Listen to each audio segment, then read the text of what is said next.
कुछ जज्बातों को, कुछ दुखों को, कुछ हादसों को शब्दों में बयां करना बड़ा मुश्किल होता है।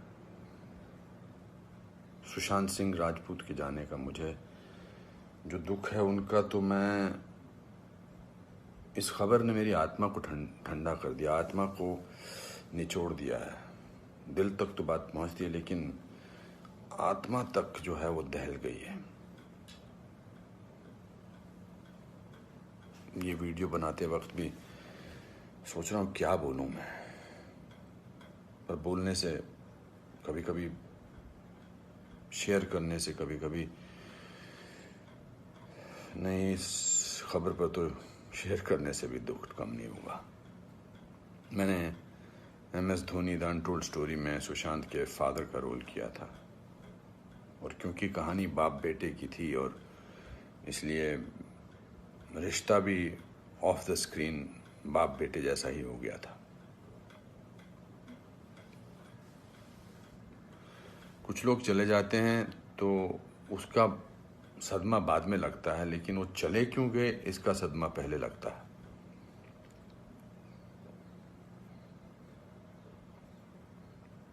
आई थिंक लोगों का एक दूसरे से बात करना बहुत ज़रूरी है। लोगों का एक दूसरे का दुख पहचानना बहुत ज़रूरी है। लोगों के एक दूसरे की तकलीफ़ को जांचना या तकलीफ़ को महसूस करना बहुत ज़रूरी है आज की दुनिया में। आज की दुनिया में हम बहुत ज़रूरी है कि हम सामने से पूछें कि क्या तकलीफ़ है तुझे, क्या अकेलापन महसूस हो रहा है, क्या महसूस कर रहे हो तुम मेरे दोस्त। क्योंकि जो जिस तकलीफ़ से जूझ रहा होता है उसका बयां वो खुद नहीं कर सकता, वो हमें पहचानना है। हम किसी भी इंडस्ट्री में हों, बार बार बोला जाता है फिल्म इंडस्ट्री में ये टेंशन है, फिल्म इंडस्ट्री में वो टेंशन है, इसका प्रेशर है। कोई प्रेशर नहीं होता। अकेलेपन का मैंने एहसास किया है अपनी ज़िंदगी में, और जब वो अकेलापन होता है तो सक्सेस कोई मायने नहीं रखती है। जब वो जो दुख की गहराई में इंसान की आत्मा, इंसान का दिल डूबा होता है, तो सक्सेस, पॉपुलैरिटी कुछ मायने नहीं रखती है। मायने रखता है किसी का आपको गले लगाना, मायने रखता है किसी का आपसे बात करना, किसी को आपकी बात सुनना, वो मायने रखता है। उसके घर वालों के बारे में सोच रहा हूँ, सुशांत के, उनका क्या हाल होगा। मैं तो फिल्मी बाप था उसका, तो मैं इतने तकलीफ और दुख से गुजर रहा हूँ, तो उनके जो खुद के पिताजी हैं, उनके घर के बाकी जो मेंबर्स हैं, उनका क्या हाल होगा। 34 साल का लड़का, बहुत तकलीफ है। मैं बड़ा पॉजिटिव आदमी हूँ, और इस लॉकडाउन में मैं बहुत पॉजिटिव रहा हूँ। मैंने अपने आप को बहुत संभाला है, लेकिन इस खबर ने तो मुझे झकझोर के रख दिया है। बहुत, ही was very very positive, very energetic. Anupam ji ऐसे ट्राई करते हैं, अनुपम जी ऐसे ट्राई करते हैं। कभी मैं उसको कहता था यार शांत हो जाए यार प्लीज़। कहता नहीं नहीं, आपने तो अपना करियर बनाना है, मुझे देख, मुझे करना है। He will constantly keep rehearsing scenes with me.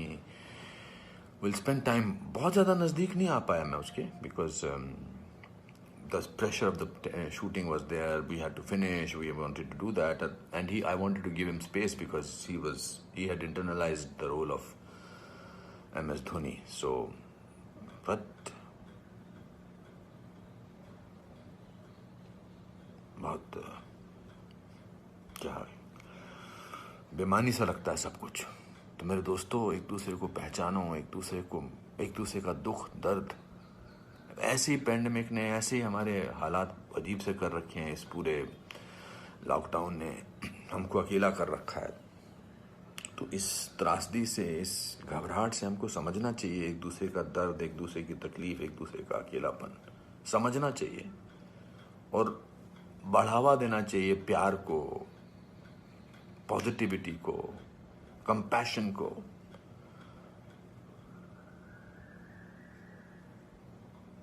मैं बस बोलता जा रहा हूँ, मेरे में कोई ऐसा थॉट नहीं है, बट जस्ट एज दे से। सिकंदर ने बड़ा अच्छा वीडियो बनाया, मैं रोया नहीं था तब तक। उसका वीडियो जो इंस्टाग्राम पे, उसको देख के मैं रोया। उसने कहा कि ह्यूमन बनना बहुत ज़रूरी है। ह्यूमन बनना बहुत जरूरी है दोस्तों। बहुत।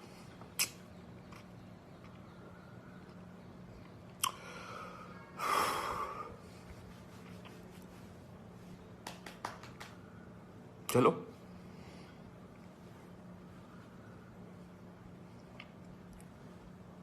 एक दूसरे को प्यार करो दोस्तों, एक दूसरे को समझो, प्यार का हाथ आगे बढ़ाओ दोस्तों, बहुत जरूरी है। वरना हम अकेले हैं, अकेले रह जाएंगे। एक अकेले इंसान को दूसरा अकेला इंसान मिले तो वो अकेला नहीं होता है। प्यार बांटो।